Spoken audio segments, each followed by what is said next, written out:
നമസ്കാരം. ഞാൻ ഈ കഴിഞ്ഞ ദിവസം ഐ ലവ് യു നരേന്ദ്രമോദിജി എന്നും പറഞ്ഞ് ഒരു എപ്പിസോഡ് ഇട്ടിരുന്നു.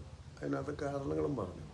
അതിൻ്റെ പേരിൽ എൻ്റെ 1650 സബ്സ്ക്രൈബറിൽ നിന്നും ഒരു 28 പേര് അൺസബ്സ്ക്രൈബ് ചെയ്തു.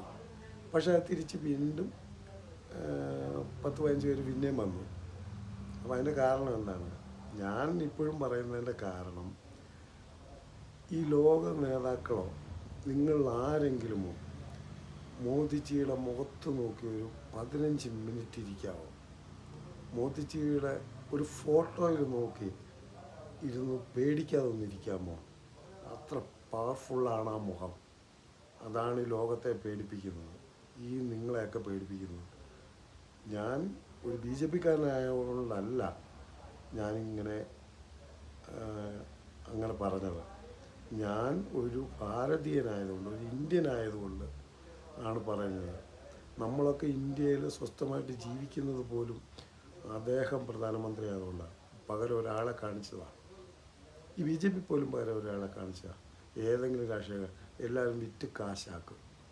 അതുകൊണ്ട് തന്നെ പറഞ്ഞാണ്, ഈ ഇന്ത്യയിൽ നമ്മൾ സ്വസ്ഥമായിട്ട് അന്യ രാഷ്ട്രങ്ങളെ പേടിക്കാതെ, ആരെയും പേടിക്കാതെ ധൈര്യമായിട്ട് ഈ ചൈനയും പാകിസ്ഥാനെയൊക്കെ പുച്ഛത്തോടെ കാണാനുള്ള ധൈര്യം തന്നെ ബംഗ്ലാദേശികളും കണ്ടത് അത് ഉള്ളതുകൊണ്ടാണ്.